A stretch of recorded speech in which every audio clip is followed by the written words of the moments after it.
Nous allons aller tout doucement avec la rubrique Le Grand Entretien. Je vous l'avais promis à l'entame que nous allons recevoir sur ce plateau une dame écrivaine et activiste. Pardon, je vais dire activiste et entrepreneuse. Donc, femme, elle est la fondatrice de Deux Femmes Actives. Tout à l'heure, après le générique, nous allons savoir sa face cachée.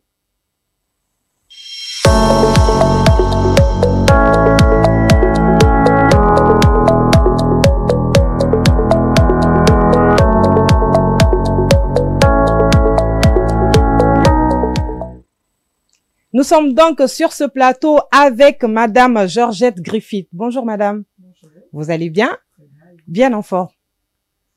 Super, vous êtes tellement radieux ce matin. Ah bon? Oui, bien sûr. Bah, merci. Alors, cette rubrique, on va la partager en 3 parties. On a votre parcours, vos réalisations. Ensuite, le confessionnal, pour des questions un peu plus propres à vous. D'accord. Et la phase finale. Très bien. Donc, je vais un peu parler de vous. Vous avez tout de même la possibilité de me noter. Ok. Ça rend l'émission un peu plus fun. Ok. C'est ça. Donc, fondatrice de Femmes Actives Wonkeli, elle est la PDG de la Consulting et l'initiatrice du programme Femmes Actives Wonkeli, une initiative majeure en Guinée visant à promouvoir l'autonomisation économique des femmes à travers l'entrepreneuriat. Née en Côte d'Ivoire d'une mère guinéenne originaire de Forécaria et d'un père ivoiro-guinéen, Georgette Griffith a grandi à Paris où elle a obtenu un BTS en management des unités commerciales et une licence professionnelle en marketing. Elle a débuté sa carrière en tant que manager pour des marques internationales telles que Burberry et Max Azria. Par la suite, elle a cofondé la première Fashion Week en Côte d'Ivoire et a lancé le programme Diaspora Entrepreneurship qui a permis à 10 jeunes entrepreneurs de la diaspora de s'installer en Côte d'Ivoire avec un accompagnement financier d'1 million d'euros. Femmes Actives Wonkeli, lancé le 10 décembre 2024 à Conakry. Ce programme national vise à soutenir l'entrepreneuriat féminin en Guinée. Il cible les femmes âgées de 18 à 45 ans, y compris celles de la diaspora souhaitant investir en Guinée. Les secteurs prioritaires incluant l'agriculture, l'environnement, les nouvelles technologies, l'artisanat, les BTP, et les mines. Première édition du programme s'est déroulée jusqu'au 21 février 2025 sur près d'1 millier de candidatures. 36 femmes ont été sélectionnées pour suivre une formation intensive de 5 semaines. Parmi elles, 16 ont bénéficié d'un accompagnement financier pouvant atteindre $12,000 pour concrétiser leur projet. Le programme prévoit également un suivi, évaluation rigoureux pour assurer la durabilité des projets financiers. L'objectif à long terme est d'accompagner plus de 600 femmes par an à travers toute la Guinée. C'est bien ça. C'est bien ça. Très, très bien. Super. Et vous me donnez combien? 8 sur 10. Bien sûr. C'est pas mal. C'est déjà trop, hein? C'est pas mal. C'est ça. Alors, Madame Georgette Griffith, sur votre parcours professionnel, on voit que vous avez fait du chemin de Paris, Côte d'Ivoire, la Guinée. Donc, racontez-nous votre parcours à Paris. Alors, à Paris, j'ai grandi à Paris. Oui. J'ai vécu toute, on va dire, la majeure partie de ma vie à Paris. J'y ai fait mes études, j'ai eu mes enfants. D'ailleurs, je les embrasse, mes 3 garçons.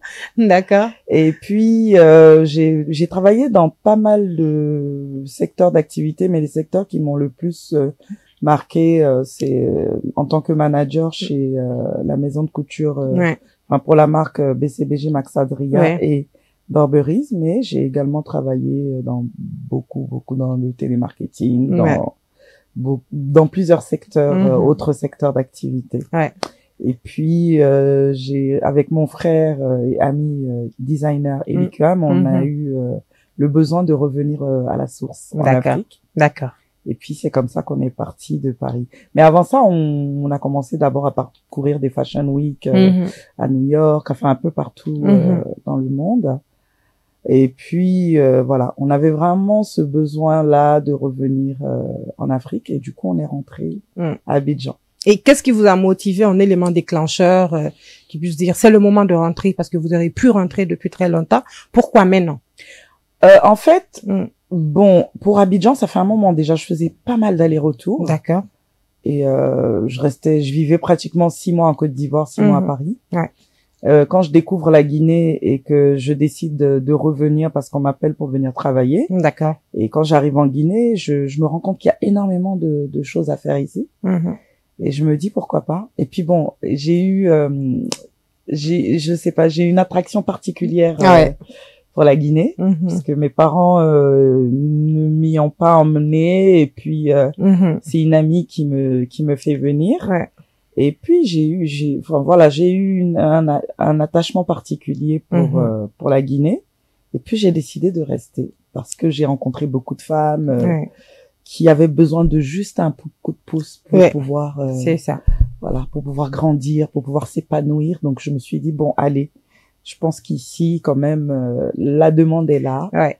Et c'est des femmes qui sont motivées, qui ont envie, donc il faut vraiment pouvoir leur tendre la main. Justement. Voilà. Donc, vous avez travaillé dans le luxe à Paris, puis organisé une Fashion Week en Côte d'Ivoire. Ça, c'était oui. Oui, comment ça s'est passé? Alors, c'était un rêve depuis 20 ans. Le rêve de mon frère que je partageais aussi. D'accord. Puisque j'ai commencé par un secteur mode. Et en fait on savait déjà qu'un jour on ferait la Fashion Week en Côte d'Ivoire. Et l'année dernière, depuis 3 ans, on préparait, mais on a eu beaucoup de difficultés. Et par la grâce de Dieu, l'année dernière, on a pu lancer la première édition de la première Fashion Week en Côte d'Ivoire. On a eu près de 76 accréditations de médias internationaux. Wow. On a eu des designers qui sont venus de partout en Afrique.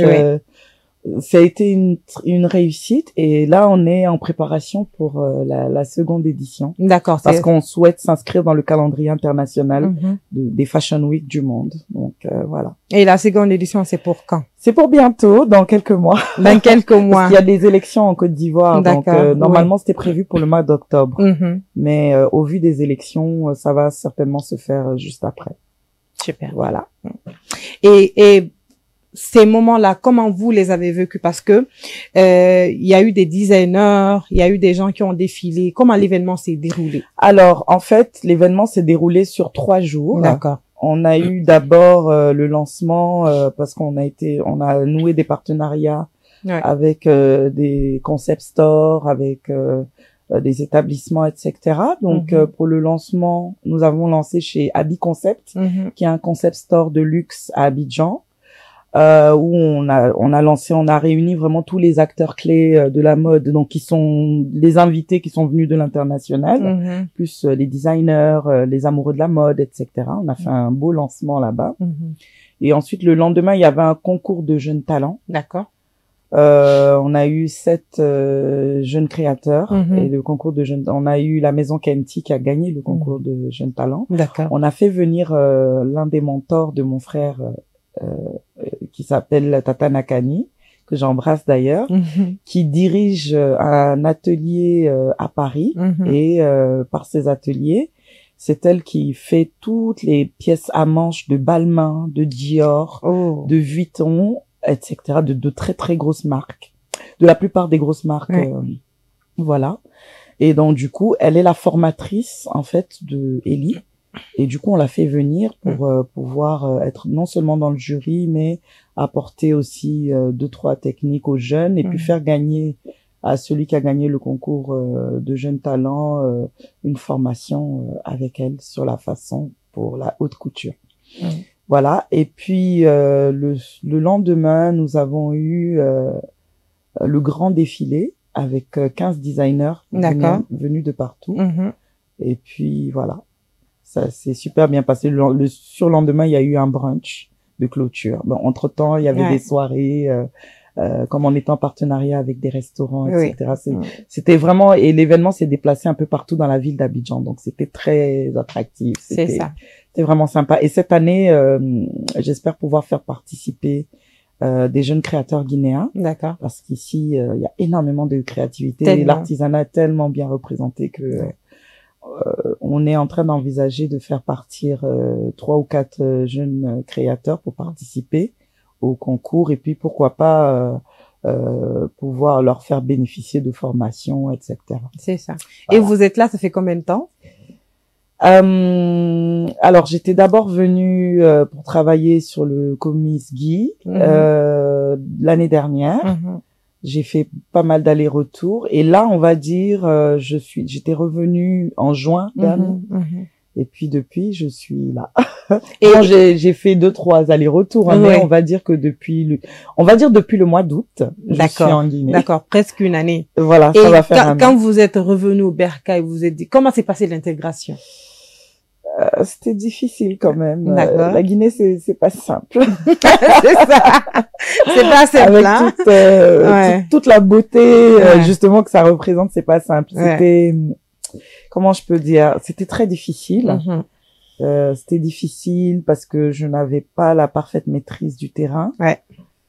J'ai dû me référer, Dieu merci, à des personnes qui m'ont aidé, sur qui j'ai pu compter.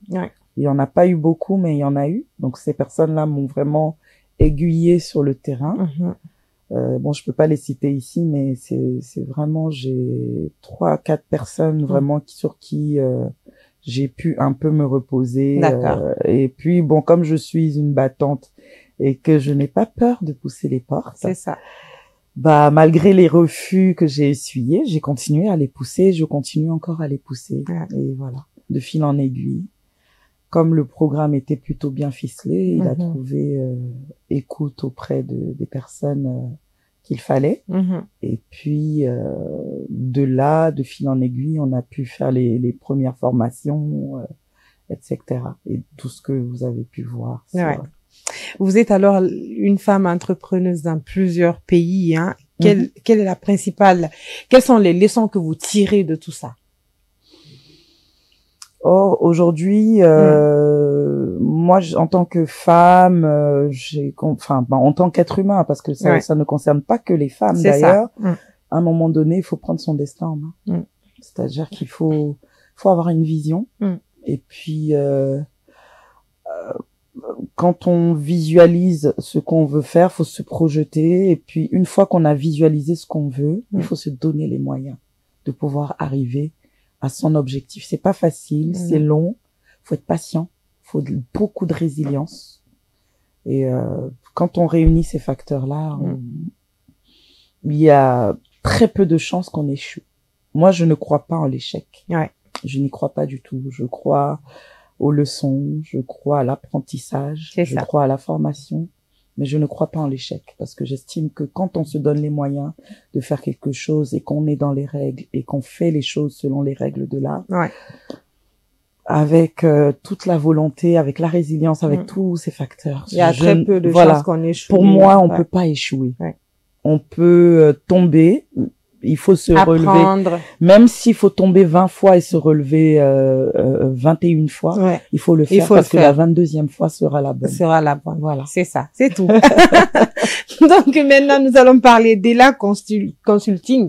C'est quoi Ela Consulting? Ela Consulting. Ela signifie Élan Leadership Africa. Ah, d'accord. Voilà, c'est un souffle. Voilà. Et alors, Ela Consulting a été créé en Côte d'Ivoire. Nous sommes dans l'événementiel, dans la prestation de services et l'incubation de petites entreprises. D'accord. Justement, le programme Femmes Actives Wonkeli, ainsi que Diaspora Entrepreneurship, ainsi que Boss Lady, sont des programmes qui découlent de l'incubateur. C'est pour incuber des entrepreneurs qui en vue de devenir des grosses entreprises. Alors, quels sont les défis que vous rencontrez en tant que PDG de la Consulting? Bah, écoutez, les défis sont les mêmes entre la Côte d'Ivoire et la Guinée. D'accord. Des problèmes de ressources humaines. Faut pouvoir faire confiance, faut pouvoir tomber sur des gens qui ont vraiment la culture du travail et qui sont prêts à vous suivre dans votre aventure en quelque sorte. C'est difficile, mais moi j'ai eu beaucoup de chance quand même. Je suis tombée ici sur des personnes qui vraiment comprennent ma vision et qui sont patients surtout parce que c'est vraiment pas facile. Et puis qui arrivent vraiment à suivre. Voilà, c'est ça. Donc du coup, maintenant, je me surprends même à commencer un peu à déléguer. Parce que je fais vraiment tout et c'est très difficile. Au début, il y a cette pression du bon. Je commence un peu à déléguer. Je commence à, enfin voilà. Donc c'est vraiment des personnes qui me suivent, qui sont vraiment prêts à aller jusqu'au bout, parce qu'ils croient aussi au projet, ils croient à tout ce que je fais et tout. Donc on a la même direction. Donc forcément ça match. Bientôt on va commencer à recruter un peu plus de monde. Donc on espère avoir des personnes dynamiques qui aiment le travail, qui n'ont pas peur de se salir les mains. C'est ça là, surtout. Maintenant, sur le programme Femmes Actives Wonkeli, c'était quoi le déclic? Pourquoi Femmes Actives Wonkeli? Ouais. Femmes Actives Wonkeli, c'est comment je peux... Alors, j'avais déjà fait Diaspora Entrepreneurship qui touchait tout le monde. D'accord. Femmes, hommes, jeunes, voilà.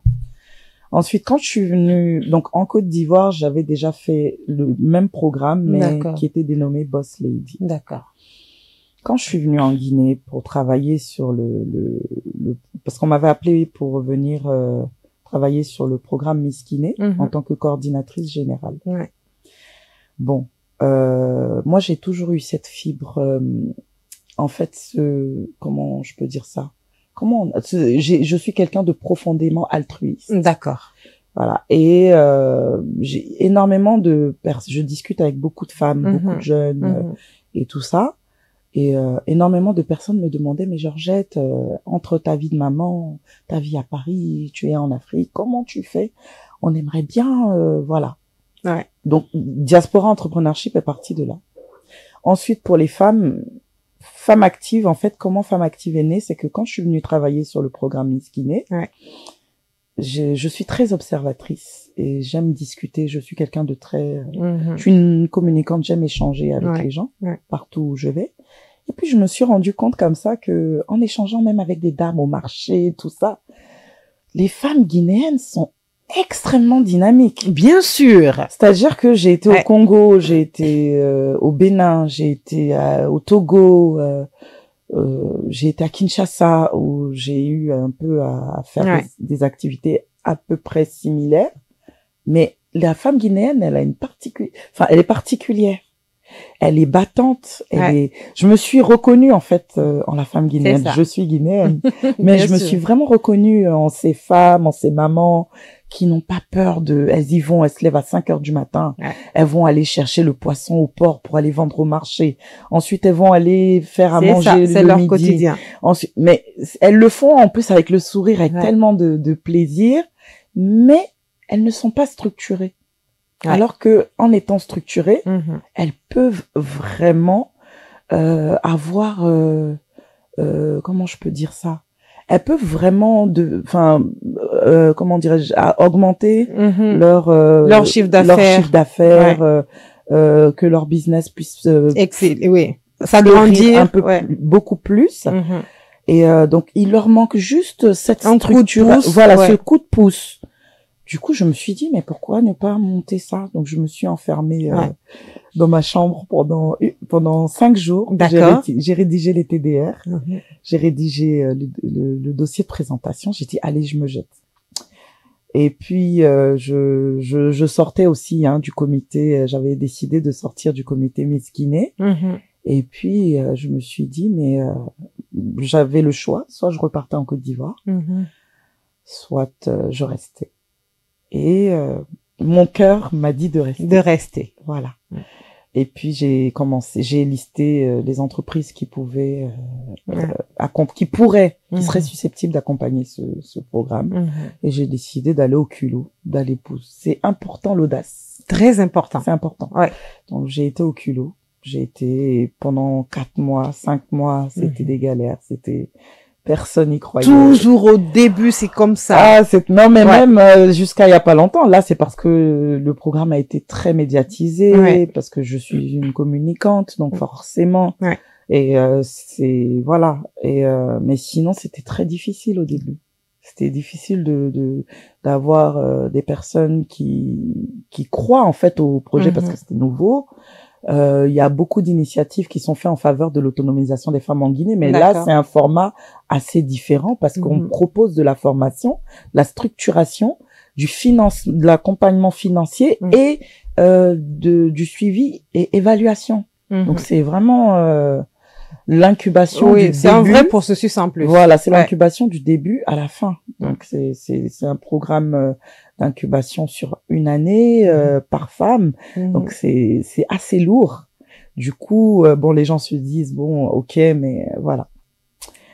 Écoutez, j'y suis allée au début à fond propre, sur fonds propres. Et puis, j'ai lancé. J'ai décidé, vraiment, je me suis...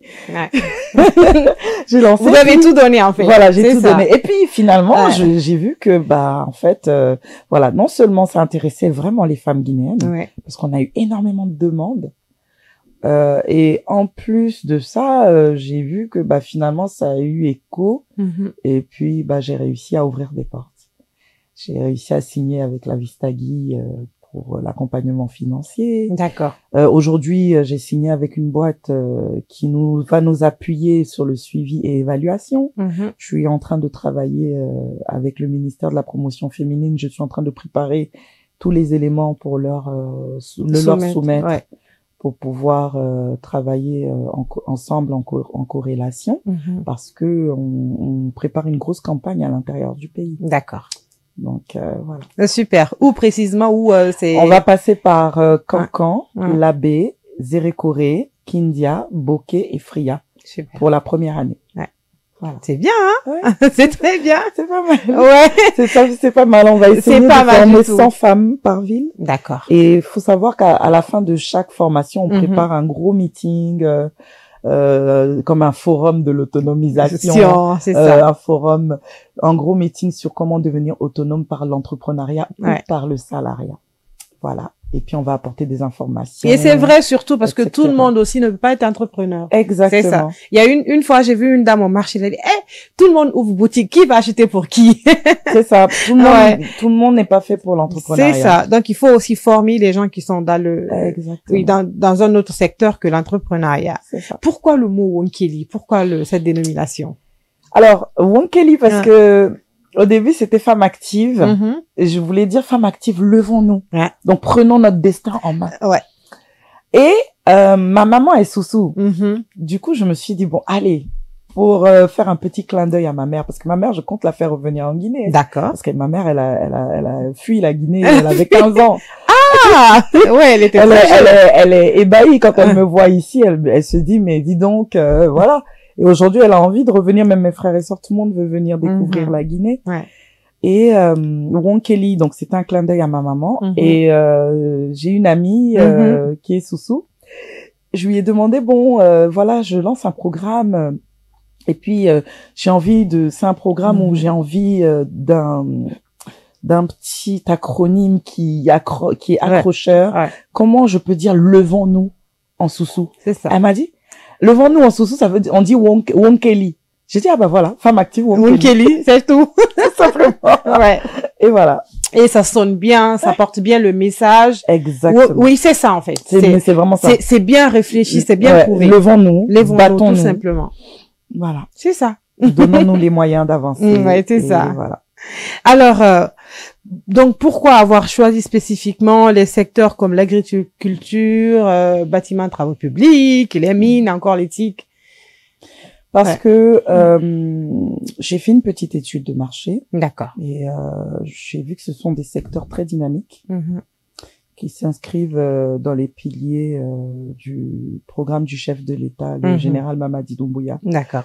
Dans les piliers du programme Simandou 2040.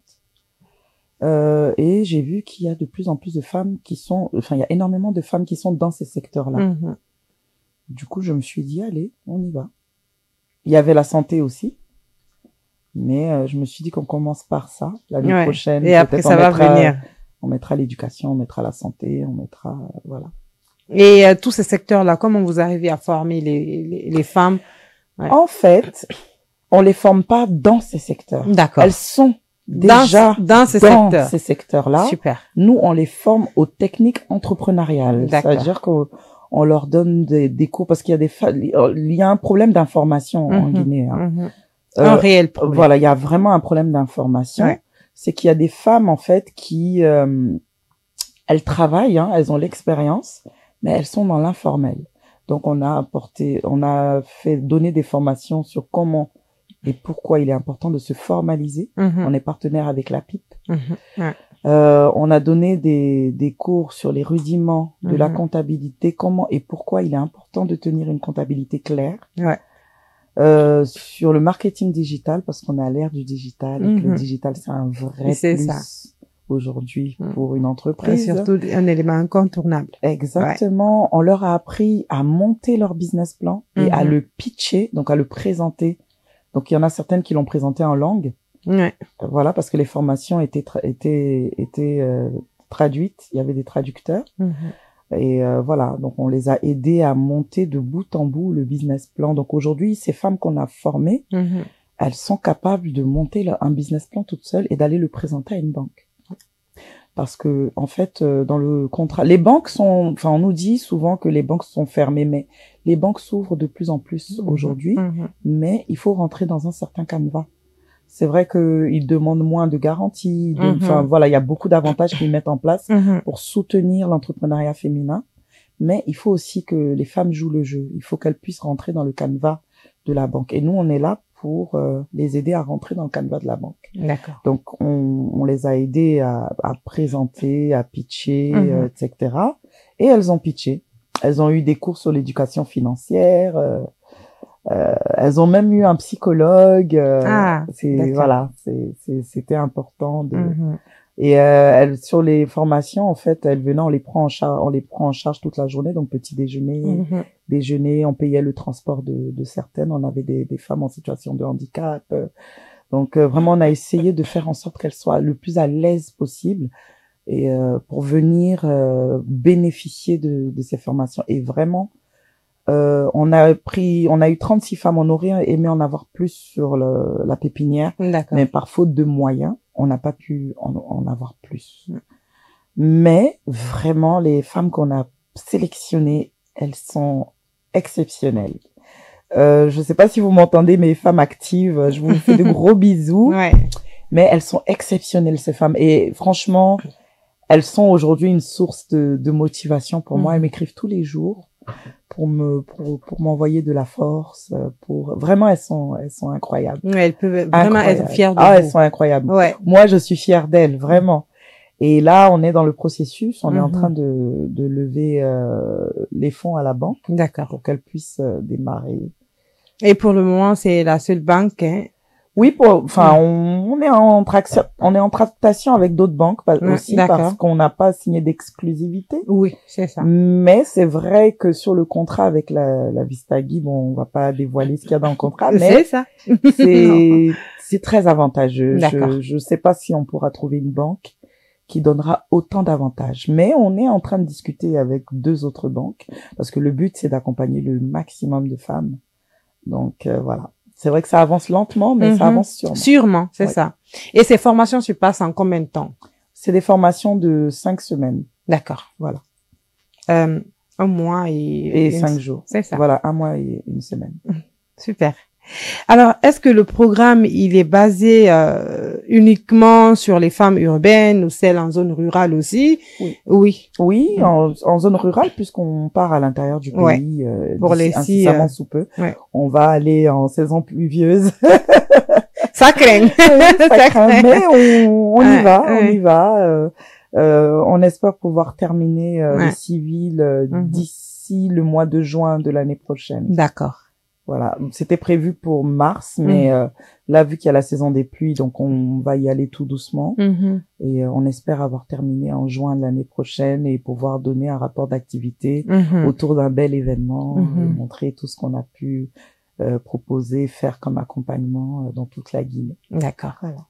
Et après, on voit ici qu'il y a 2 sélections. Il y a déjà les 36 femmes qui vont bénéficier des formations. Après, de 16... Elles ont déjà été formées. Qui ont été formées. Et elles sont en train d'être... on est en train de faire la levée de fonds. De fonds, d'accord. Voilà. Et il y a aussi 16 femmes qui ont bénéficié qui ont été lauréates, c'est pas bénéficier des... Oui, enfin, lauréates, c'est celles qui ont le mieux suivi enfin, dont les projets étaient vraiment... Il y en a 16. D'accord. Mais le but, c'est que ces 36 bénéficient de l'appui financier. Hein. C'est donc, ça. Mais elles vont être financées ça va être par séquence. Donc, il y en aura déjà 20 qui vont entrer tout de suite en possession de leur accompagnement. Et les autres, on continue jusqu'à ce qu'elles puissent, le business plan puisse être vraiment carré. D'accord. Voilà. Et quels sont les critères de choix? Les critères de sélection, c'est un programme qui s'adresse aux femmes guinéennes de 18 à 45 ans. D'accord. Qui sont dans leur secteur d'activité depuis au moins 1 an. C'est important. Formel ou informel. Informel, d'accord. Parce que de toute façon, même quand elles sont informelles, on les emmène à se formaliser. Mais il faut qu'elles soient dans leur secteur d'activité parce qu'il est important qu'elles aient qu'elles maîtrisent, qu'elles aient la maîtrise de leur activité. D'accord. Voilà. Donc ça c'est un critère très important. Il faut qu'elles soient motivées, résilientes. Bon, après, la motivation, la résilience, on le voit sur le terrain, ça se ressent avec l'assiduité, avec la participation, avec les devoirs maison, parce qu'on leur donne des devoirs maison quand elles doivent aller faire études de marché, quand elles doivent aller faire des recherches sur 2-3 choses, celles qui ramènent le devoir à temps. On voit est bien fait. Et bien fait. Ouais. Enfin voilà, on voit comment elles suivent la formation, comment elles interagissent avec avec les coachs, comment, enfin voilà. Donc, et surtout comment elles sont vraiment impliquées. Voilà, mais sinon les critères de sélection premiers, c'est vraiment être guinéenne, vouloir installer son business en Guinée, peu importe où. Être dans les 6 secteurs d'activité que vous avez cités précédemment. D'accord. Et puis voilà.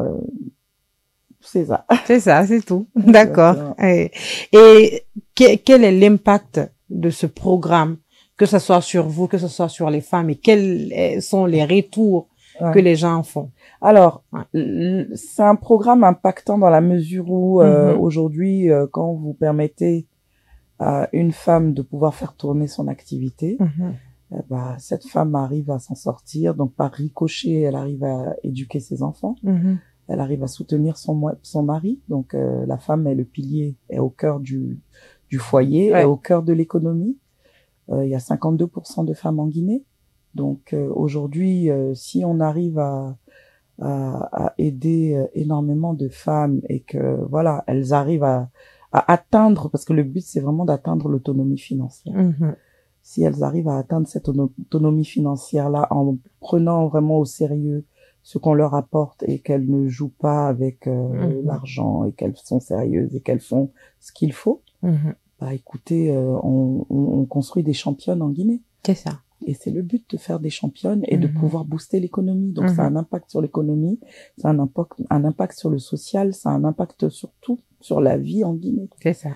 Et puis moi, c'est une satisfaction personnelle de pouvoir aujourd'hui me dire que je suis revenue à mes sources, à ma source, parce que c'est ma source, la Guinée, et puis que j'ai pu apporter ma pierre à l'édifice, à aider les femmes en Guinée, aider la jeunesse, et aider à dynamiser l'économie, aider à l'Afrique à se lever, la Guinée à se lever. C'est voilà. C'est ça, de telles initiatives, la Guinée en a besoin, les femmes, l'Afrique, tout le monde en fait. Vous savez, il y a beaucoup de gens qui critiquent l'Afrique et tout ça, mais si nous, en tant qu'Africains, on ne se lève pas, on est fort d'une double culture. Et cette double culture-là, on peut l'apporter. C'est une vraie valeur ajoutée, en fait. Et avec cette double culture, on peut faire bouger les lignes. Et il est de notre devoir. Moi, je pense que la diaspora a un rôle très important à jouer dans ce sens-là. Et c'est pour ça que j'incite beaucoup de femmes, de jeunes, de personnes issues de la diaspora à rentrer. Tout le monde dit que c'est pas facile, mais en vrai, c'est facile nulle part. C'est difficile partout. Partout, ouais. Il faut se donner les moyens d'y arriver. Tout simplement, faut vraiment avoir d'abord l'envie, la vision, et puis faut sauter le pas. On n'est jamais mieux que chez soi. Et être chez soi et participer à cette émergence-là, c'est magnifique. Moi, je le vis avec toute la difficulté que ça comporte, hein, bien sûr. Ouais. C'est pas facile. Et comme vous l'avez dit, il faut pousser les portes. Voilà. Ouais. Mais je le vis tellement bien. Je me sens tellement bien, en fait, de pouvoir avoir la possibilité. C'est une bénédiction pour moi. C'est une bénédiction. De pouvoir aider, de pouvoir faire tout ce que je fais aujourd'hui, avec toute la difficulté que ça comporte. Même la difficulté ne m'affecte pas parce que après, il y a une satisfaction derrière. C'est ça. Franchement, c'est plus réjouissant que de rester bras croisés, quoi. Exactement. C'est ça. Donc, Cap Mela, sur l'autonomisation féminine, hein, quels sont, selon vous, les freins majeurs à l'émancipation économique des femmes, que ce soit en Guinée, que ce soit en Afrique? Les freins pour leur autonomisation, oui. L'accès à l'information, l'accès au financement, l'accès à la structuration. Parce qu'il faut aussi, bon, nous, en tant qu'entreprise, en tant qu'incubateur, on va vers les startups, on va vers des femmes entrepreneurs. Mais il faut aussi que les femmes sont un frein pour elles-mêmes aussi. Oui. Parce que il faut qu'elles puissent aussi aller faire des recherches. Quand on veut faire quelque chose, il faut se former et il faut aller s'informer, il faut se former, il faut s'informer pour savoir comment faire, par quelle étape je dois passer pour aller d'un point A à un point B. Si on ne s'informe pas et on ne se forme pas, ça va être difficile. Une fois qu'on est informé et qu'on est formé, ensuite, on a toutes les cartes en main pour pouvoir avancer. Donc, pour moi, c'est ça, les problèmes majeurs qui sont pareil en Côte d'Ivoire, pareil ici. Hein, et sur la communication, comment vous les avez appris, par exemple, à communiquer autour de leurs produits ou services? Bah, écoutez, je leur ai dit on leur a expliqué que le réseau, c'est très important. La force du réseau, c'est incroyable. Ouais. Et déjà, entre elles se sont créées un réseau. Et c'est important de faire travailler ce réseau.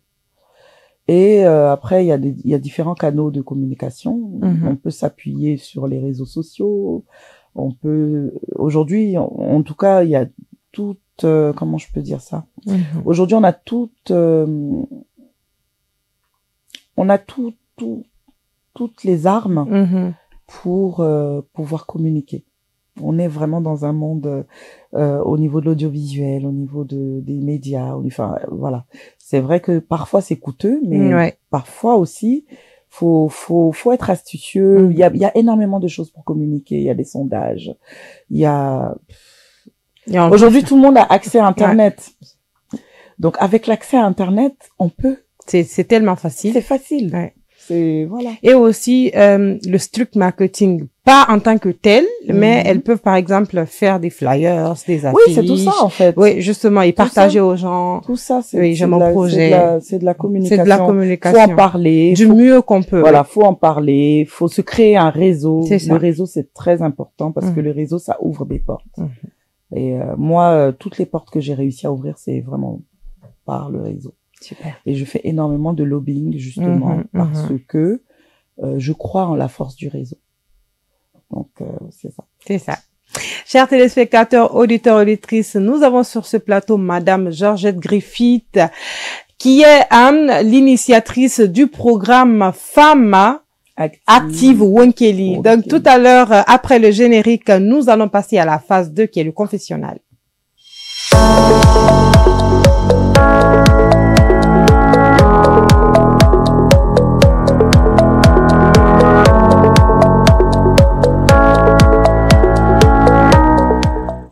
Nous sommes dans le confessionnal avec des questions un peu plus propres à vous. Madame Griffith, vous êtes prête?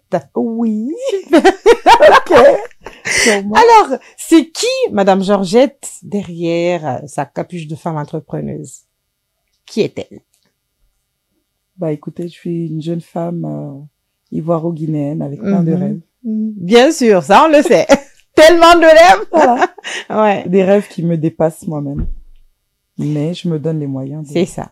Les accomplir. Vous êtes mère, vous l'avez dit à l'entame tout à l'heure. Je suis maman de 3 garçons, 3 magnifiques garçons. D'accord. Raphaël, Ralph et Marc Aurèle. Ah. Qui sont à Paris. Qui viendront découvrir la Guinée d'ici peu. Ouais. Et puis, voilà, je suis maman. bosser et tout, moi. Super. Alors, Travailleuse. ouais, travailleuse, bosseuse, ambitieuse. Moi, je vais rajouter parce que ça se voit à travers toute votre détermination. Franchement, c'est impeccable. Ouais. Ouais. Donc, après tout ce que vous avez rencontré comme difficulté, racontez-nous une anecdote quand vous êtes venu en Guinée ou quand c'était en Côte d'Ivoire ou même en France, avant même que vous ne soyez là. Un jour, vous vous êtes dit, par exemple, non, ça m'est arrivé, il faut que j'abandonne. Est-ce que ça vous est arrivé et comment vous avez surmonté ça? J'ai jamais abandonné. Ouais. Non, juste avoir cette envie parce que vous n'avez pas abandonné, c'est pourquoi vous êtes là aujourd'hui. Pour femme active, oui. J'ai eu envie d'abandonner à un moment donné. C'était chaud. C'était chaud. Ouais. Mais j'ai pas abandonné parce que comme je vous ai dit, je suis quand même un peu entourée. D'accord. Il y a des gens qui croient en moi et qui me le disent tous les jours, qui croient en moi et qui me motivent aussi. Et donc à un moment donné, j'ai pu compter sur ces personnes-là pour me remotiver, me recentrer et qui m'ont fait comprendre que j'ai fait le plus gros du chemin et que je pouvais pas abandonner ma vie. C'est ça. Il y a eu beaucoup de larmes, je suis quelqu'un de très très émotif. Ouais. Et il y a eu beaucoup de larmes, beaucoup de joie aussi. Hein. Et voilà, non, j'ai eu envie d'abandonner parce que c'était très dur, parce que on vous promet et puis voilà. Du jour au lendemain. On vous promet et puis c'est des fausses promesses. Ouais. On vous fait des propositions indécentes parce que je suis une femme et que quand vous allez défendre un projet et qu'on vous dit oui mais c'est bien beau tout ça mais voilà quoi. Il faut quoi après ouais. Oui c'est joli j'ai eu une fois oui c'est bien ce que vous faites mais je vous trouve très charmant. Oui, la contrepartie. Oui, voilà, et c'est gênant parce qu'on se dit, mais en fait, on n'est pas un morceau de viande. Du tout. On n'est pas. Je veux dire que j'ai quand même pris le temps de travailler sur un dossier. J'ai pris le temps de bien présenter, donc j'aurais aimé qu'on me dise waouh. Enfin voilà. Et j'ai beaucoup été confrontée. Je pense qu'il y a beaucoup de femmes qui sont confrontées. Ouais. Ça c'est dans toutes les sociétés. Ouais. Donc il y a de ça. Il y a les fausses promesses, il y a des gens qui te mettent des bâtons dans les roues. Tu t'en rends pas compte au début, mais après, quand tu y vas et que on te dit, oh, mais il y a un tel qui est passé, mais tu te rends compte que, ah mince, en fait, tout le monde n'est pas pour, alors que c'est un programme qui pourrait aider tout le monde, mais tout le monde n'est pas pour que ça se fasse parce que ça vient peut-être de toi, ou je sais pas, je dis ça, mais j'ai eu beaucoup de bâtons dans les roues, j'ai eu beaucoup de blocages, jusqu'à aujourd'hui j'en ai, mais comme je suis très résiliente, j'arrive à surmonter ça haut la main, sans difficulté, et sans que ça ne m'affecte plus que ça, parce qu'en fait, c'est humain, et puis c'est la vie, et puis, ces mêmes personnes qui le font, demain, pourront bénéficier, c'est ça. Finalement, oui. Des avantages. Des avantages de ce programme, parce que c'est pour tout le monde, finalement. C'est pour tout le monde. Donc, ça touche tout le monde. C'est peut-être qu'il y a des gens qui n'ont pas encore compris la vision, et qui finiront par le comprendre. Et puis voilà. Ça prendra le temps. Quand ça va prendre toute la Guinée avec une ampleur, franchement, on va se dire oui. C'est ça. Ouais. C'est ça. C'est ça. Quand on va ressentir l'impact. L'impact réellement de. Là, je pense que ça. Et je crois fermement en ce programme. C'est pour ça que je me donne les moyens. Déjà au début là, c'est vraiment impactant et on espère que ça va venir. Ouais, ça viendra. Ça viendra. Tout doucement. C'était quoi votre rêve d'enfant? Quand j'étais petite, je rêvais d'être journaliste. Ouh, d'accord. Pourquoi? Je sais pas, j'aimais bien. Ouais. J'aimais bien ce type de métier. Et après, en grandissant, j'ai eu envie d'être dans le secteur de la mode. Et j'ai décidé de me mettre dans le secteur de la mode. Mais à un moment donné, j'ai dû arrêter mes études. J'ai dû m'occuper de mes enfants. Et puis, à un moment donné, je me suis assise, j'ai dit, mince, c'est pas ce que je veux. Dans 10 ans, je me vois comment? Je me vois pas mère au foyer, je me vois pas assise à rien faire. J'ai besoin. Et j'ai toujours eu cette capacité, cette force à pouvoir aider les autres. Et tout est parti de là. Et comme je l'ai dit au départ, je suis quelqu'un de foncièrement altruiste. Et ça a été un moteur, enfin c'est un moteur, ça a été un moteur hein, dans toute ma vie. Ça a été comme ça. Et puis bon, j'ai toujours voulu allier en fait cet altruisme-là à des activités. Et puis voilà, et puis c'est venu de fil en aiguille. Je pense que c'est Dieu qui sait faire les choses. Je pense que c'est Dieu qui m'a emmené même en Guinée, hein, Oui, parce que ça. la Guinée n'était pas du tout la destination à laquelle je comptais. Enfin voilà, j'étais pas, Vous n'étiez pas j'ai préparé de la à ça famille déjà, ici, mais avec qui je n'ai pas forcément de lien. Ouais. C'est maintenant que je suis en train de renouer des liens. J'ai retrouvé la semaine dernière une de mes tantes que j'avais pas vue depuis l'âge de 8 ans. D'accord. Elle a pleuré quand elle m'a vue. Voilà. Donc c'est-à-dire que j'ai pas forcément, j'ai énormément de famille ici, mais pas forcément de liens. Donc c'est maintenant que je suis vraiment de retour, c'est vraiment le retour aux sources. Hein. Ouais, c'est ça. Je vais vous raconter une petite anecdote, c'est que j'ai eu à aller visiter l'île de Tamara Fotoba, ouais. et Tamara. Ouais. Et puis j'étais avec des amis, une île magnifique, mais vraiment une île qui m'a apporté énormément de bien-être. En tout cas, les îles de Los. Ah, c'était beau, c'était bien, c'était génial. Et il y a un phare là-bas. Oui. Touristique. Bon, moi, j'ai pas eu envie d'aller au phare parce qu'il fallait marcher. J'étais fatiguée. j'ai préféré rester à la plage parce que j'aime la plage. D'accord. J'aime la mer. Et puis, les amis qui ont été au phare, ils redescendent du phare et me rapportent que, mais Georgette, on a vu un nom de famille dans le livre d'or qui ressemble à ton nom de famille. On l'a pris en photo. Ça se trouve, c'est un de tes ancêtres qui est passé par là. Et puis, on a rigolé. Et le lendemain, il y a un de mes amis qui m'envoie la photo. Et figurez-vous que c'était mon grand-père. Vraiment? L'année de naissance de mon père. Mon père, il est jumeau. Ouais. Mon père est né à Kindia. D'accord. Mon grand-père était militaire français, bon pour la Côte d'Ivoire à l'époque, et qui était venu en Guinée sous l'ordre d'Oufouet. Bon, je sais plus c'était quoi l'histoire. Il était venu en Guinée et il était à l'infanterie de Kindia. Et dans le livre d'or, donc il a écrit son nom, son prénom, ses initiales. Il a marqué d'où il venait, infanterie de Kindia. Il a même marqué le nom de ma grand-mère. Il a marqué qu'il venait d'avoir des jumeaux. Et bon, après, j'avais pas réussi à bien lire la suite. Il y avait une histoire particulière justement avec cette île-là, mais j'ai pas réussi. Du coup, il faut que j'y retourne même pour aller moi-même voir. J'ai que en photo, mais il faut que j'y retourne pour aller voir moi-même de mes propres yeux le livre d'or, pour relire exactement ce qu'il avait marqué, mais apparemment il disait que l'histoire, il y avait une histoire entre ma famille, donc la famille de ma grand-mère, donc la famille de la mère de mon père, et je sais pas s'ils sont de là-bas ou je sais pas, mais il y avait une histoire, et c'est pour ça qu'il y est allé. D'accord. Et c'était en 1945. Voilà. Et ça m'a ému j'ai eu l'impression de marcher sur les traces de mon grand-père. De mon grand-père. Voilà, voilà, ça m'a fait bizarre.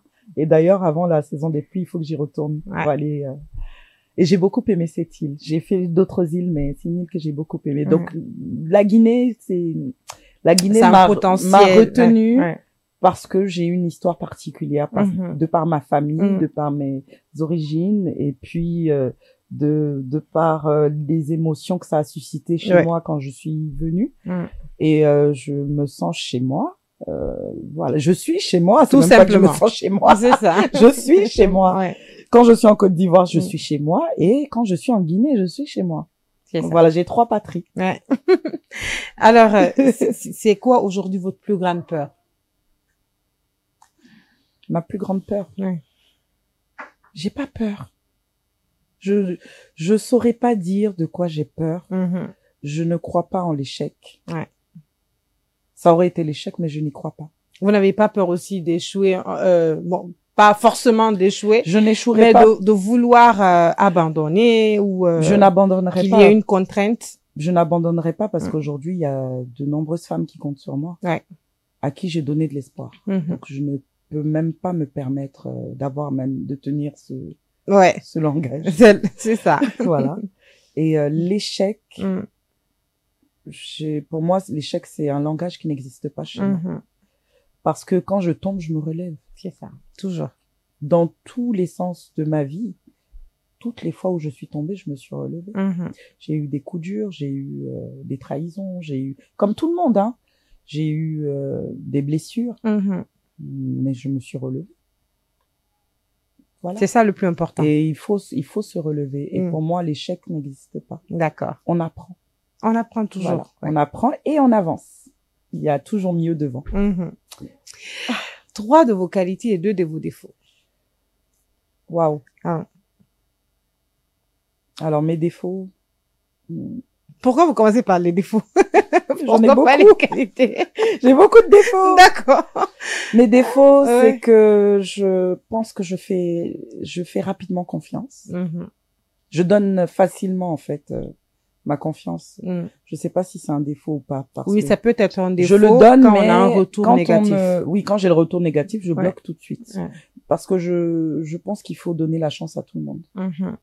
Il faut permettre à tout le monde de pouvoir, voilà. Donc, ça, c'est vraiment, je sais pas si c'est une qualité ou un défaut, mais moi, quand je fonctionne beaucoup aussi au ressenti et tout ça. Donc, quand je sens que il y a de bonnes énergies, je donne facilement. C'est ça. Je suis pas quelqu'un de méfiant. Naturellement, je suis pas quelqu'un de méfiant. Je ne suis pas dans la manipulation. C'est des choses que je ne connais pas. Donc, du coup, j'aime accorder le bénéfice du doute. Tout comme j'aime qu'on m'accorde le bénéfice du doute. Donc, j'aime accorder le bénéfice du doute aux personnes que je côtoie, aux personnes... J'aime croire, en fait, en l'être humain.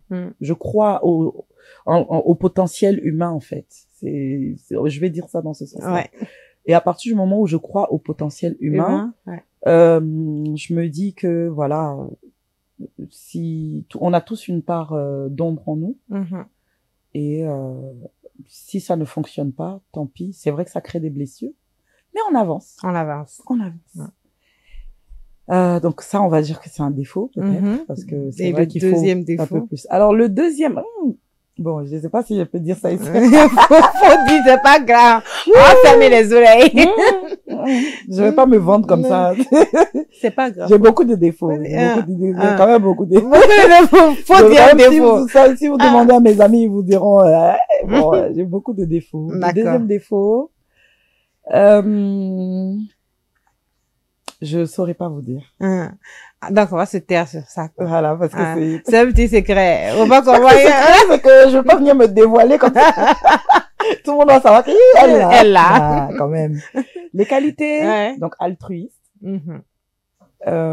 généreuse. On dit souvent que je suis très sympathique. Partout où j'ai été. En tout cas, ce sont des synonymes, hein. Oui, généreuse, sympathique. Et je suis quelqu'un d'extrêmement empathique. Extrêmement. Mais vraiment. Donc, l'empathie. Des fois, j'ai l'impression de porter la douleur des autres. Exactement, la charge. C'est trop, des fois. Des fois, c'est encombrant. Parfois, je m'assois, je me dis, mais attends, toi, t'as pas assez de problèmes dans ta vie. Tu veux charges les problèmes des gens sur toi, alors que, non, mais c'est trop.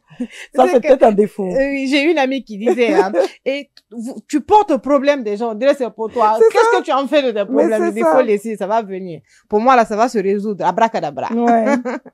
Donc, alors, aujourd'hui, quelle est la plus grande leçon que vous tirez de votre vie?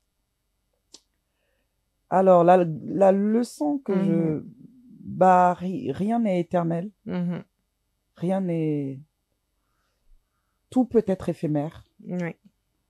Sauf ses convictions, sa foi, sa direction. Tout le reste peut être éphémère. Votre phobie. Ma phobie? Qu'est-ce qui me fait peur? La vie. Ah bon? Oui. Comment? Bah, la vie, perdre des êtres chers, parce que je l'ai vécu. Être séparé des gens qu'on aime. La séparation. Donc, c'est la séparation. La mort. Voilà. Je devrais pas avoir peur de la mort parce que je suis croyante, mais c'est quand même, ça fait quand même peur. C'est effrayant de perdre. Je parle en connaissance de cause. Moi, j'ai mon petit frère qui a été assassiné brutalement. Donc voilà, et partir quand on a vécu. Bon, ok, mais que ça, tout ça, voilà. J'ai peur que tout s'arrête brutalement. Tout s'arrête brutalement. Tout simplement. C'est ce qui me fait peur. Et paix à l'âme de votre frère. Merci. Ouais. Alors, on va directement sauter ce cap, hein, pour Ouais. ne pas vous, hein. Quels sont le regard des gens sur vous? Quand on voit aujourd'hui Madame Georgette Griffith, on dit, celle-là, c'est une personne, c'est une personne. Qu'est-ce que les gens On disent dit de vous? moi souvent que je suis quelqu'un d'ouvert, Uh-huh. jovial. C'est vrai, je souris beaucoup. C'est important. Je suis très souriante. Ouais. J'ai toujours été comme ça, et à ce qui paraît, depuis que je suis toute petite. Mhm. On dit de moi, je suis sympathique, comme je l'ai dit. Bon, les gens, il y a certaines personnes qui disent que je suis naïve. Je le suis pas du tout. Du tout, non. Encore une fois, vous aimez donner le bénéfice du doute. Exactement. Ouais. Donc, on prend peut-être ça, des fois, de la naïveté. Exactement. C'est pas du Parce tout que ça. finalement, je finis toujours par, enfin, la vérité finit toujours par Toujours par- remonter. c'est Donc, ça. finalement, Quel que soit le temps. voilà. Ouais, Et ça revient j'ai toujours. appris aujourd'hui à faire la part des choses. Mhm. J'ai appris à me dire, bon, voilà, ça, c'est pas bon. Allez, on laisse. Ça, c'est bon, on prend, on avance. prend, ouais. Si on arrive devant, c'est pas bon, on laisse. on prend en avant. Ouais. C'est-à-dire que il y a toujours de quoi se consoler même, quoi. Quand on a des problèmes, il y a toujours... Voilà, en fait, Ouais. je pense que il y a toujours mieux devant. Donc, soit on prend, on avance, et si ça ne convient pas, on laisse, on change de direction. Directement. On a toujours la possibilité de... En fait, c'est cette démarche-là d'avoir cette capacité à constamment se relever. C'est de la résilience. C'est totalement ça, le fondement même de la résilience. Quelle est la personne qui vous inspire le plus? Il y a beaucoup de femmes qui m'inspirent. Beaucoup. Même ici en Guinée. Mais la personne qui m'inspire le plus... Par exemple, une personne sur qui vous prenez exemple, ou une personne qui vous motive, qui vous dit, vas-y, même si vous trébuchez, la personne est prête là à vous relever. Oh, j'ai mon frère Elie. D'accord. J'ai mon frère Marius. Déjà, ces deux personnes, ce sont des personnes qui me sont très chères et qui me motivent au quotidien. J'ai une autre personne aussi dont je citerai pas le nom, c'est un monsieur très résilient, qui m'a inspiré aussi pendant tout mon processus où c'était dur, parce que c'est une personne vraiment qui est très résilient aussi, qui a une vision, dans sa façon, en fait, d'aborder la vie, d'aborder les choses, c'est quelqu'un qui m'a beaucoup inspiré aussi. Voilà. Super. C'est quoi votre plat préféré? Moi, j'aime manger. Hein. Le dabali. Le dabali, ça, c'est... Bon, j'aime magani. Magani. J'aime magani. Avec boulette, tout ça, boulette. Magani viande. Viande. Le meilleur magani que j'ai mangé de ma vie. Bon, il y a celui de ma mère et celui de ma sœur. Ma grande sœur, Mariam. Que je salue, elle est en Guinée en ce moment. D'accord. Elle fait un magani exceptionnel. D'ailleurs, je vais l'appeler tout à l'heure. Pour préparer le magani, hein. J'aime aussi, il y a une sauce ivoirienne qui s'appelle le guaguassou. D'accord. Ah, j'adore ça. Comment on fait ça? C'est à base d'aubergines et de gombo avec du poisson fumé, de la viande. Parce qu'en Côte d'Ivoire, on mélange les viandes et les poissons. Et c'est très bon. Qui a dit même que c'est interdit? Ah, je sais pas, hein. Hey, on mange tout, oh. Bon, j'aime aussi placali, copé, enfin, les trucs. Faut voir, mais viande, poisson, poulet, la même sauce. Et puis qui dit c'est pas bon? En fait, comme j'ai beaucoup été en Afrique centrale, mes enfants sont quinois. D'accord. Le papa de mes enfants est de Kinshasa. Et chez eux, quand j'apprenais à faire les mets de chez eux, on ne mélange pas. Ça ne se fait absolument pas. Ah non. Et il y a certaines choses qu'on mélange pas. Donc les viandes, les poissons, les poulets, ça ne se mélange pas. Soit tu fais une sauce avec de la viande, des fruits, du poisson, des fruits de mer, etc. Soit tu fais une sauce avec de la viande. Enfin voilà, et eux ils sont très légumes, enfin bref, ils n'ont pas le même type d'alimentation que nous en Afrique de l'Ouest en fait, hein. Mais c'est tout non, on mélange bon, tout. Hein. C'est bon aussi, hein. J'ai bien aimé, hein. Mais c'est ce qu'on dit à tous les animaux dedans. Ah, tous les animaux sont dans. Non, mais tout pour manger, c'est ça. Non, moi j'aime les sauces graines. Bon, j'aime manger quand c'est bon. C'est ça, quand c'est bon, ça passe. C'est bon. Voilà. Et puis j'aime aussi la gastronomie. Ouais. C'est quoi votre talent caché du public? Je cuisine. Vous êtes une très bonne cuisinière. Il paraît. Et pareil. À ce qui paraît. C'est apprécié. Voilà, ma cuisine est appréciée. Donc, vous êtes une bonne cuisinière. Voilà. Ouais. Qu'est-ce que je sais faire? Qu'est-ce que je sais faire? Je saurais pas le dire. C'est difficile de parler de soi. C'est bon déjà. Vous savez cuisiner. J'aime recevoir. Je suis une bonne hôte, on va dire. D'accord. Quand je suis chez moi et que je dois recevoir des amis et tout ça, je suis une très bonne hôte. D'accord. Donc, après l'émission, moi-même, je serai hôte de Madame Georgette. Il n'y a pas de problème. Non. On va manger ma gain. Voilà. Ouais. Ma gain. Alors, quel est votre, comment je vais dire, quel est le pays que vous voulez visiter, que vous n'avez pas encore visité? Malgré que vous êtes, je vais dire, pigeon voyageur. Ouais. Ah ouais. Le pays où j'aimerais aller, j'ai envie d'aller en Asie, j'ai envie d'aller au Brésil. Bah là, c'est prévu. Cette année, je compte aller en Asie. D'accord. Brésil aussi, je vais le faire. J'ai envie d'aller au Mexique. J'ai envie d'aller au Japon. Au Japon, plus pour mes enfants. Mes enfants ont envie d'aller au Japon. Donc, je vais les y emmener, si Dieu le permet. D'accord. En Afrique, j'ai jamais été à Dakar. C'est à côté. C'est à côté. Même si tu fais le tour, ça va descendre directement là-bas. Mais j'ai pas été à Dakar, donc j'aimerais aller au Sénégal. D'accord. Au Rwanda. D'accord. Le Rwanda aussi, c'est prévu. C'est prévu. Ouais. Donc, regardez la caméra et dites à tous nos téléspectateurs, auditeurs, auditrices, si vous avez été sincère avec nous dans ce confessionnal. J'ai été totalement sincère. Mais vraiment. Vraiment sincère. C'est une de ses qualités aussi. Oui. Je suis une personne très sincère. Et puis elle jure, hein. C'est vrai. C'est vrai. Oh, c'est vrai. C'est vrai, ouais. La phase finale, donc, tout à l'heure après le générique.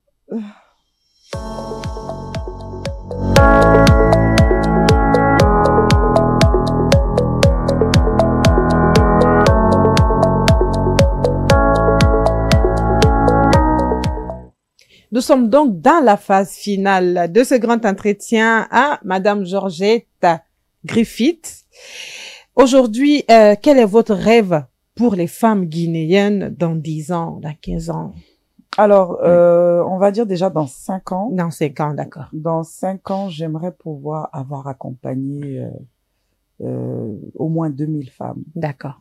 J'aimerais pouvoir avoir aidé au moins 2000 femmes à atteindre cette autonomie financière. D'accord. Ça, c'est mon rêve. Un mot de la fin. Est-ce que vous avez un message particulier à passer à toutes les femmes qui sont, pour qui vous êtes des modèles, et puis ces femmes qui sont dans le mouvement Wonkeli? Alors, mesdames, à l'image de ce que je prône, l'ambition par le mérite, faut jamais baisser les bras. C'est ça. Tant qu'on est en bonne santé, on a le souffle de vie, on est intelligente, il faut avoir de la résilience. Il faut jamais baisser les bras. Il faut croire en ses rêves. Les rêves, ils viennent pour les réaliser. Pour moi, les rêves doivent être réalisés. Et il faut croire en ses rêves. Il faut avoir un but dans la vie. Il faut avoir une direction. Il faut avoir un objectif. Et il faut marcher vers cette direction. C'est ça. Peu importe les tempêtes, peu importe le vent, il faut avancer. Vous l'aurez compris, en plus d'être entrepreneuse, c'est une coach, parce que là, elle vient de vous donner un coaching gratuit comme ça, là. Donc, c'était tout. Donc, pour la rubrique, le grand entretien, j'avais comme invité Madame Georgette Griffith